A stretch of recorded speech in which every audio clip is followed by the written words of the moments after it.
Small Business Center at Durham Tech Community College. Happy to be here.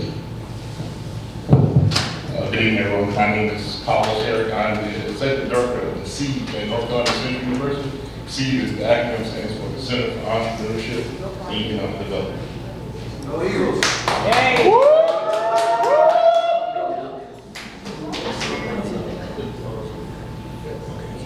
All right. Sorry about that.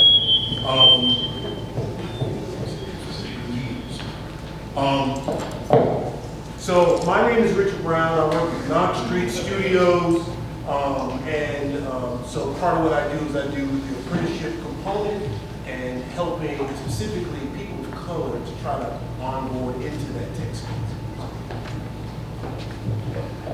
Now, the first question I have for you, gentlemen, is where do you see the disadvantages when it comes to education over the last 3 or 4 years between minorities and majorities?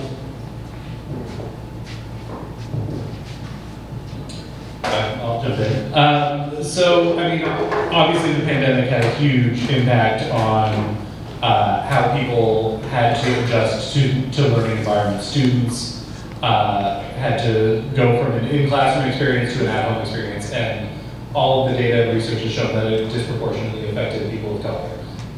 Having access to broadband internet at home, having access to tech devices in your home, if you have multiple kids in the home, having to share those devices, there is so much data out there that shows that it was really impactful on certain communities more than others.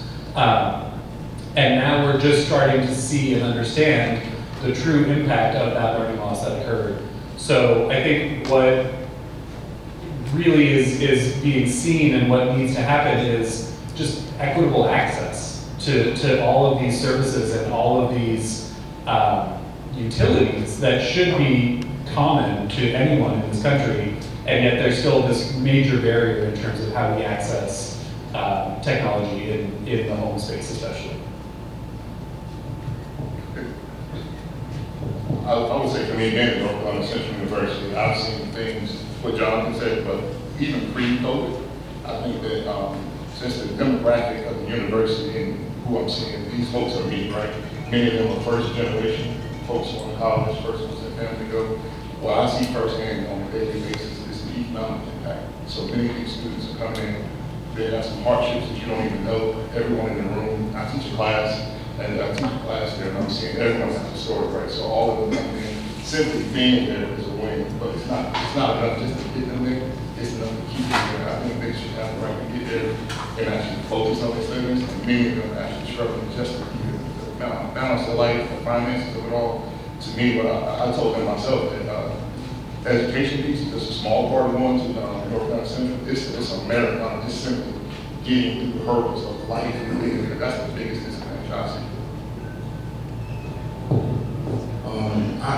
I'll touch it. So there's a mindset issue that we have to be mindful of as we go through, right? And so there's plenty of historical impediments that we need to be aware of, but I think I want to spend just a little time thinking about the mindset. And so most of us have cell phones on us right now. The issue is that historically, African Americans have been put in the space of the consumers, not the producers. And so if we can provide avenues to have us be a little bit more on the production side, or be familiar with the production side, it will help to start to use the technology that we do have access to in order to use that and to leverage it to be not just consumers, but also on the production side. And I think that's part of the conversation, figuring out what those access points are and making those access points easier to get to. That's definitely part of the struggle. Thank you. This one's more directed for you, Mr. Collis, is what do you think North Carolina Central can do specifically let's just say if you had the dean's ear and everything, you can get the wish list of whatever you wanted, what would be the two main things that you would ask him for? Loaded question, because he's not my paycheck. So, so I do have to say, yeah, mine more important. I would say for me, it's what CEED is, right? So I didn't tell you all what CEED stands for. So the acronym sounds nice, but it's a chancellor-based initiative. It's campus-wide, it's not just for the School of Business. So for me, it's really trying to overcome the perception that it's a School of Business initiative. So when you really look at it, when I talk to them about this particular role, if you look at North Carolina Central itself, it has what I call good bones, right? So being who we are and what we are, we have to be entrepreneurial by nature. We have to be really scrappy, and we have to be really, really innovative in how we solve problems, if you really think about it. So I look at the School of Business, I have my MBA, and I look at business students oftentimes you come in, you're going into a management track, you're going into a corporate track. The most entrepreneurial people on the campus actually in the school design, or the school law, and other places like the School of Education. For me, the two things I think we need to do is, there are three pillars to the CEED. Number one is obviously helping the students. And then just like you said, helping with the mindset. The first thing we're trying to do is change folks' mindset and have them be more entrepreneurial. Entrepreneurial in how they run their life, how they function, and how they move. Not necessarily to start a business, because not everyone wants to go out and be a unicorn. So it's to help the students. The second pillar that we're working on is helping the faculty and staff with their endeavors. So many of them have things they're working on, and the chancellor, he actually encourages that kind of mindset. So we're helping with that, helping with grants, writing letters of support. The third pillar is all of you, right? So I'm sitting in this room for a reason. We want to be able to reach our hand out to the community and be a support system for the broader community. You look around this room, the ecosystem here is really vibrant. It's a lot of us doing the same things, but I think there's a lot of room for collaboration within the space. So for us, we have the uniqueness of having the campus, we have the students, we have resources, we have the facilities, we have all those things. I think that what we can really do much better is to kind of reach our hand out, A, from an awareness standpoint, that everyone knows that we even exist, and then B, find opportunities that make sense, right, for us to collaborate. So I would tell you that there's no mystery that, unfortunately, after like June 2020, when we were all on lockdown, everybody became hyper aware and focused on DE&I, reaching out. We have companies that are backing trucks up to the campus now, and they're coming to trying to get our students. And I will tell you that the dean himself is really, really protective of the students. And you can't just come in and simply, you can't come looking for numbers. We want people that are coming in that are absolutely invested in our people, and our students, and our community. So the two things are really, my number one priority is to get out to the community, make sure there's some awareness, and then look for opportunities that make sense for us to collaborate. Thank you. I think when it comes to technology, that we have the coders, we have the creatives, we have the marketers, we have the management side. How do you mix those together to make sure that the education translates to the tech side? So you have, your coders, and one guy told me as he was building his application, he said, great coder, he said, coding is the easiest part, but how do I market this thing?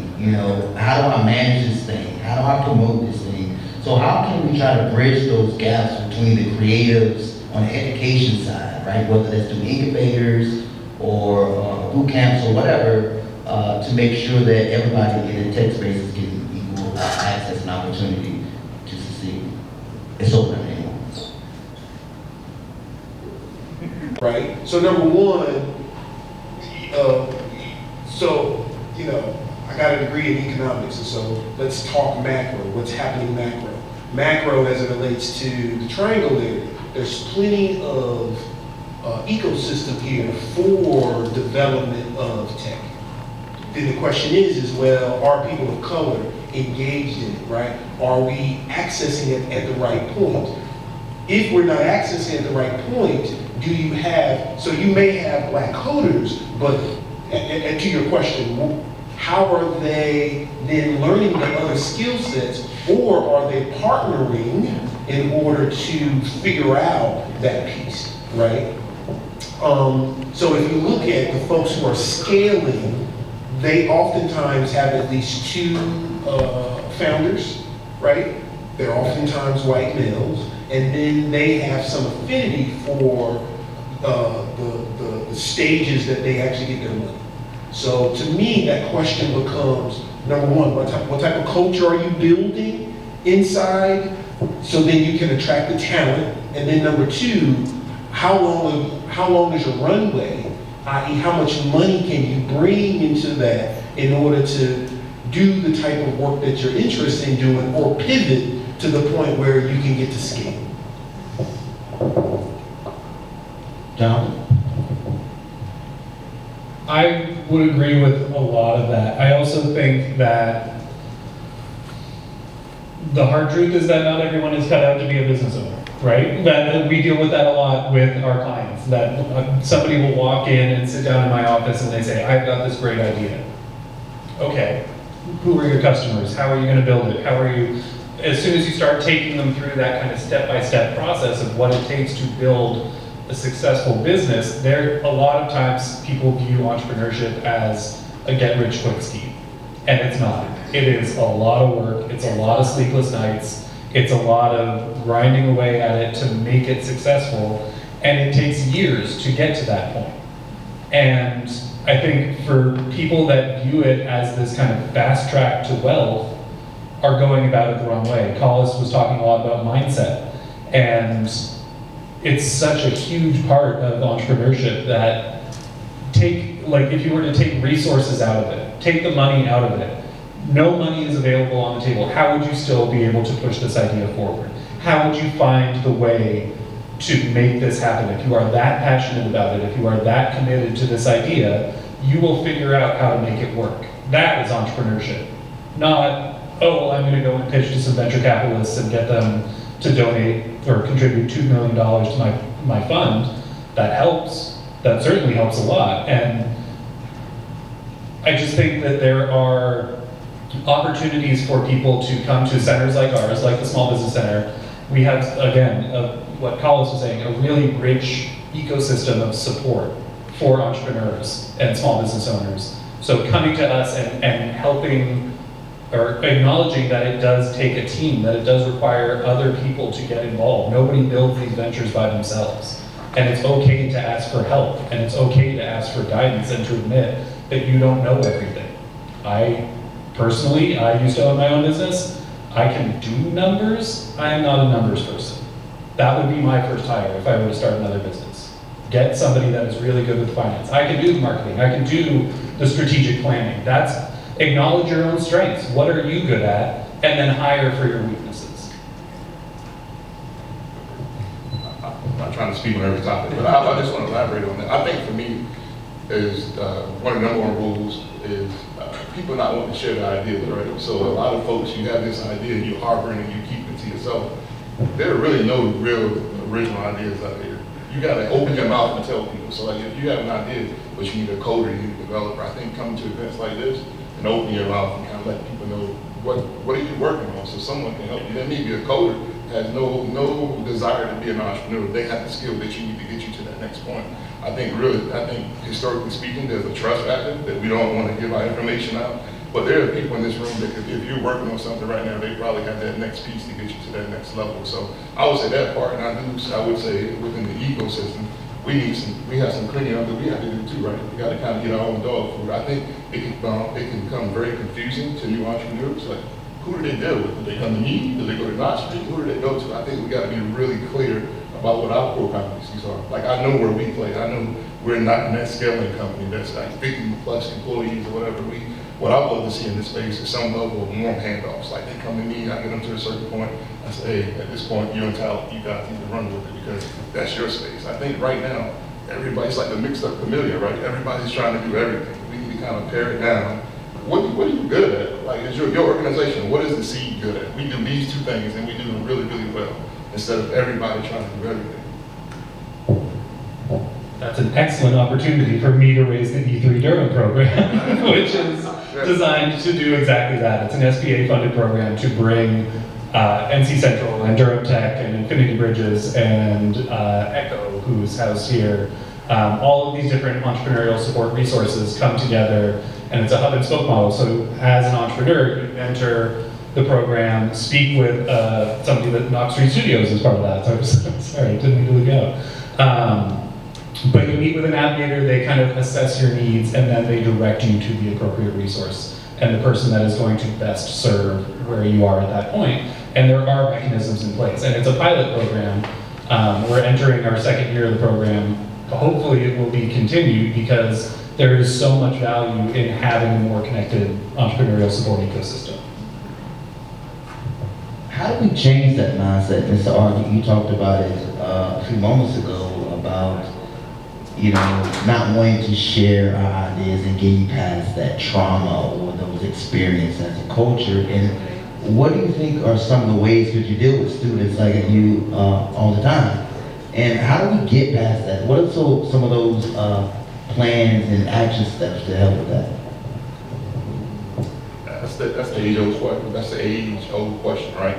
I think the generation that we're dealing with, like, I think everybody came out of COVID way different. And like this generation, they're in my class and they're much different than what we are. They're really self-reliant, self-sufficient. And then if you think about the internet, the things that you can do on your own now, I think it almost perpetuates this shell, if you will. People kind of in their own corners, working on their own things and not changing their mindset about sharing their ideas. They feel like they can do it themselves. So I don't really have the answer to that. I think it's really exposure. I think it's really exposure more than anything. Well, my thought is, and this is part of one of the things that I've thought about as it relates to E3 Durham, one of the things that would be wonderful to do is to have that poster child that has gone through and has done that scale, going from 5 employees up to 100, right? Gone to venture capital and got ABCD funding, and then even done the IPO. And specifically then said, here's the companies that we partnered with, here's how. And so if you look at what's happening with, and what we're doing here, we're, 20 years behind Silicon Valley, 30 years, maybe something like that, right? But this type of work is happening all across the country. And when you see those really rich ecosystems and what's happening, you see that there are these excellent examples that people say, hey, I've got to have more fear not to put it out there than to actually just hold it and try to do it myself. And once they see, oh, there's somebody that looks like me, somebody that's from the community that I've done that, let me go ahead and try to pull that trigger. I've been thinking about it, let me go ahead and partner with somebody. And so I think that the hope is that there's going to be 2 or 3 people that come out, and then we can really hold them up as an example. And out of those examples, there's a great deal of partnership, right? And the hope is because you have all these various organizations that are working together, and that folks don't forget, get amnesia, right?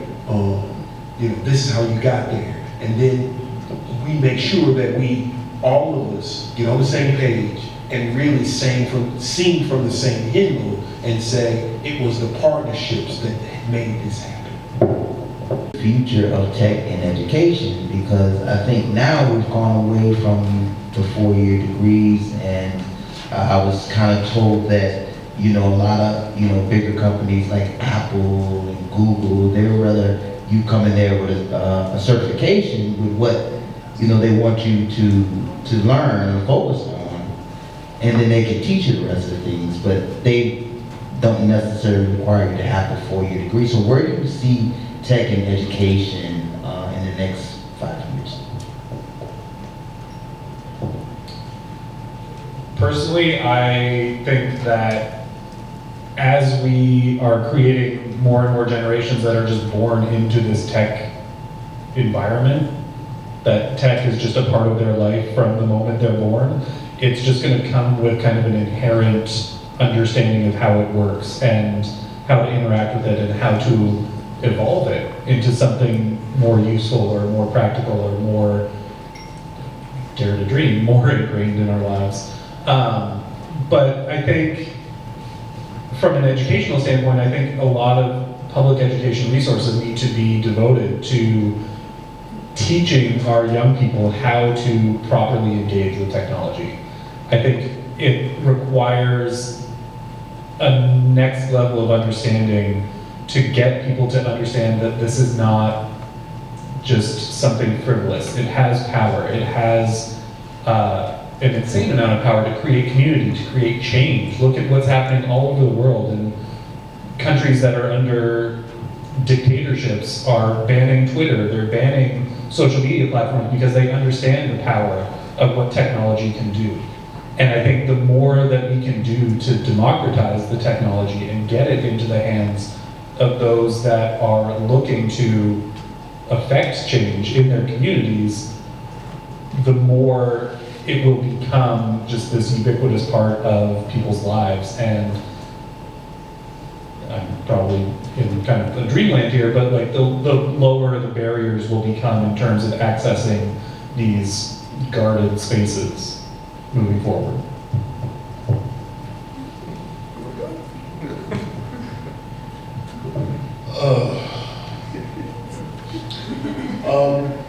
So let's look at this historically. Everybody's familiar with Madam C.J. Walker, right? During that time, you remember what her job was? She used to wash people's clothes, right? Historically, when there's been changes in technology, people of color have been left out of the workforce. And so my concern is that, and so right now, the change in technology that's happening, and it's moving at such a pace that the CEOs of companies are very concerned about the AI, right? So I just read there's over 15 different new AIs out there that you can do all these different things with. And so what we need to, what the African American community needs to be aware of is our history. And the history of, as that technology really starts to accelerate, the jobs that are here now. So to your point, we need to not just keep our eye on the jobs that are here now, but we also need to be very clear about the jobs that are going to be created by the technology and not be always playing catch up, right? And so that also leads to, we need to be some of the CEOs as well as, Talib says all the time, people of color, we over-index in certain industries. This is true, right? And so we under-index in being CEOs, and we need to be mindful of that because normally the CEOs, the folks in the C-suites, are seeing a little bit further out. And we need to be communicating with those folks so we can hit the market at the right space at the right time. I would like to open up the floor for any questions that you might have as far as anything's concerned with tech and education. I'd be curious, my name is Kinye, nice to meet you all. I'd be curious of everyone's thoughts on the pivoters, right? So there are people who have been in certain spaces, they're career changers. I'm one of them, right? I've been in the tech space now the last 7 years, but I spent 14 years in higher education. So, there's room for those individuals, but I'm curious to know your thoughts on them and them getting educated and the adult learners. Like I know we're talking about the current, our student population, but what about the other population? There's probably other folks in here that are folks who pivoted and are career changers. Like, what are your thoughts on that? Come to Durham Tech.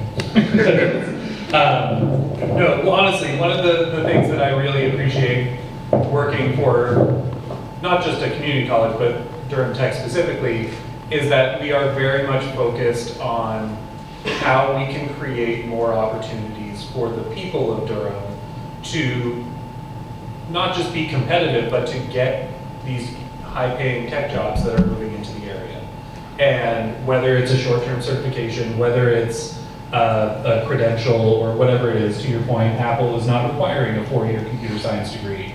They just want to know that you can do the bare minimum and they'll teach you everything else. So there are these kinds of short-term tracks that people can invest in themselves to get the certification to then go and try and pursue those higher paying careers in the jobs that are moving into this area.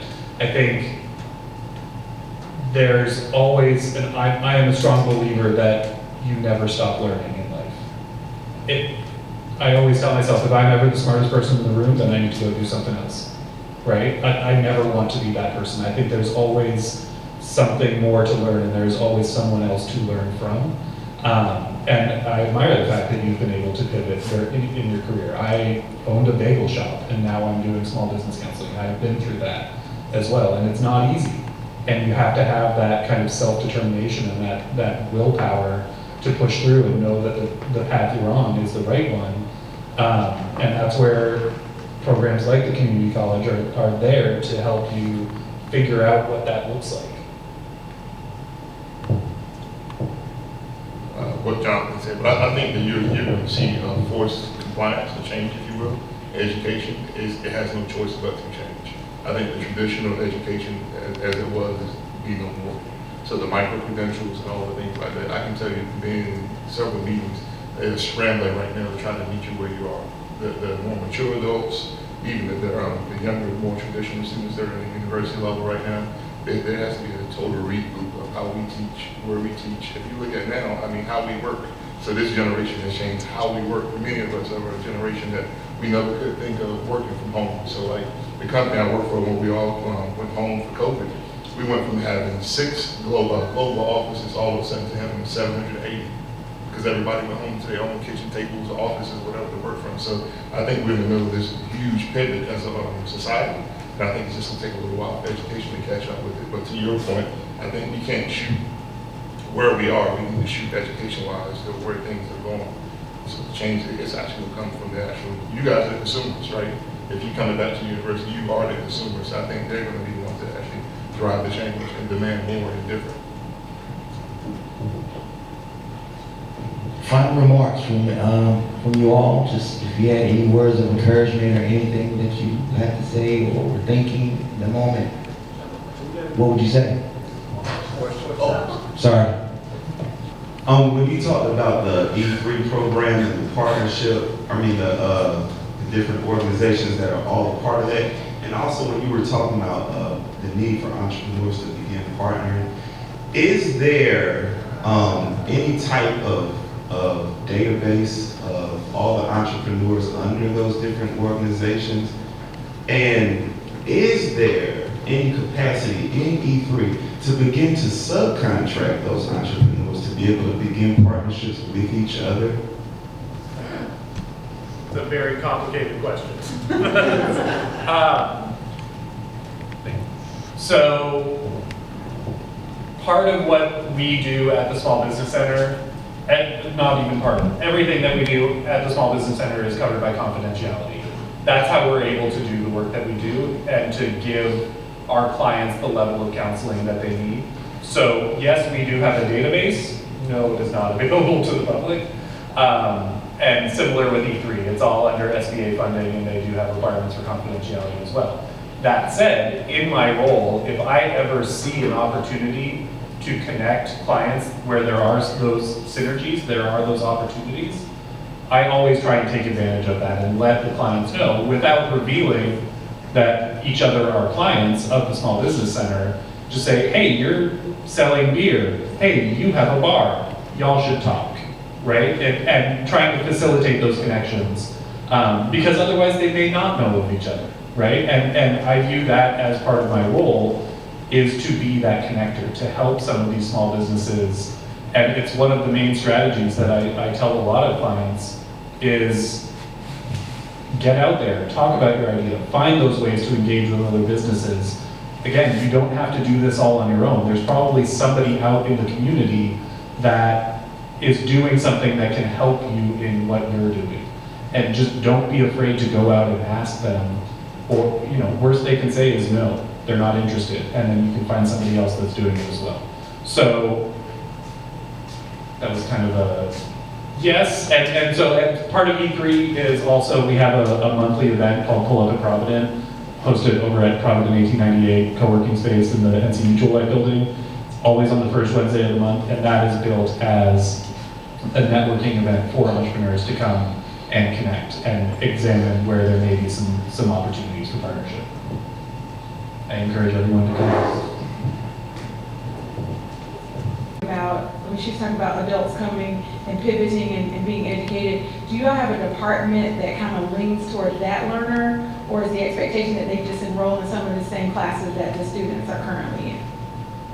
I know from our perspective, we have advisors, so when you come in and you go through the process of enrolling, you get paired with an advisor, so then that, and then it's like professional services that they pair you with as well to try to help meet your needs, so you're not out there on your own trying to navigate the process.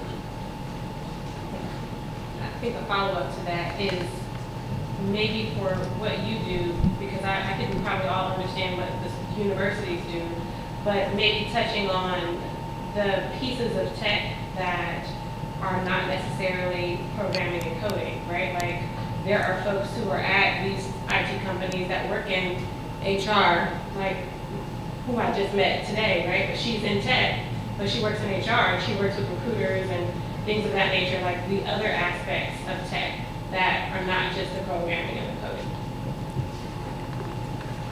Really trying to put me on the spot.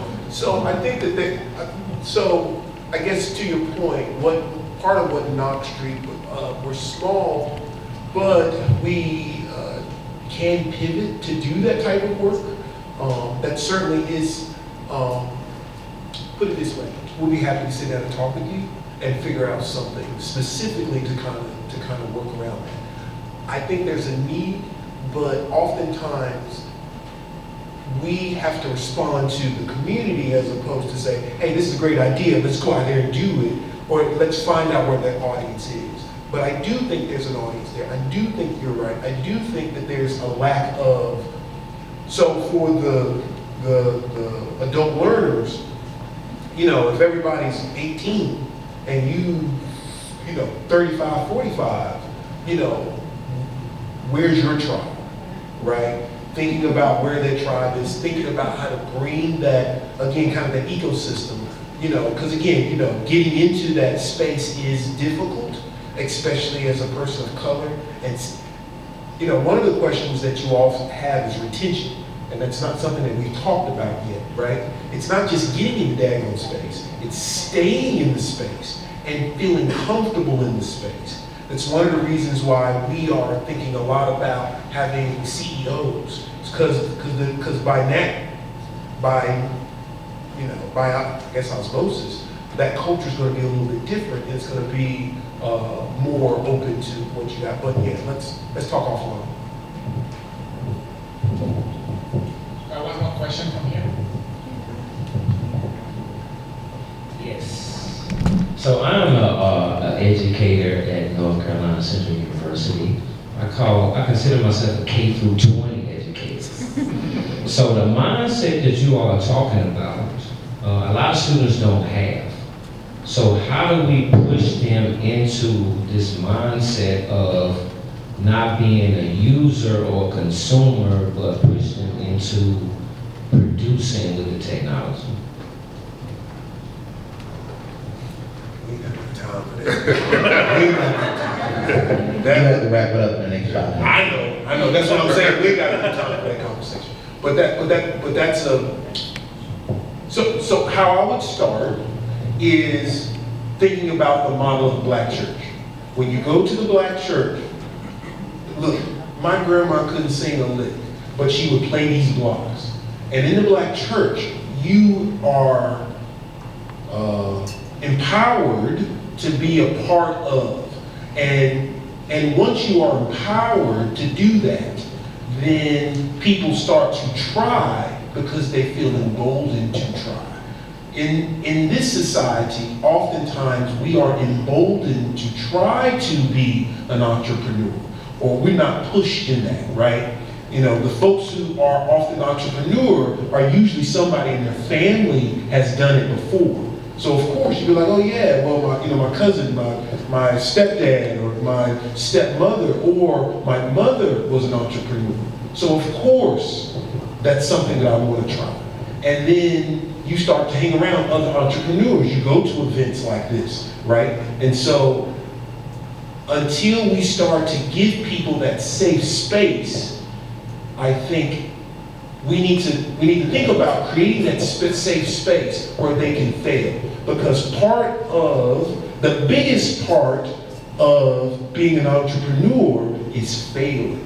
And we in the Black community are fearful of that idea of fail, right? Whereas when you look at, and quite frankly, that's why tech was so interesting to me. Like, wait, you can fail here? And people are like, oh, this is success. Because you learn, in fact, there's a phrase in technology, fail faster, right? And part of failing faster is to get further because you do fail, because there's learning that's happening while you're failing, okay? I'll stop because I know we gotta go. I'll just echo that. Failure is such a big part of it. And there's so much pride in entrepreneurship that people feel like they need to be consistently putting up this face of being successful and being so good at everything that they do. And as soon as you break down that facade, it's a hot mess back there. They are scrambling. They are doing everything they can to keep the wheels on. And nobody talks about the failure on their journeys to success. And it's such a big and important part of it.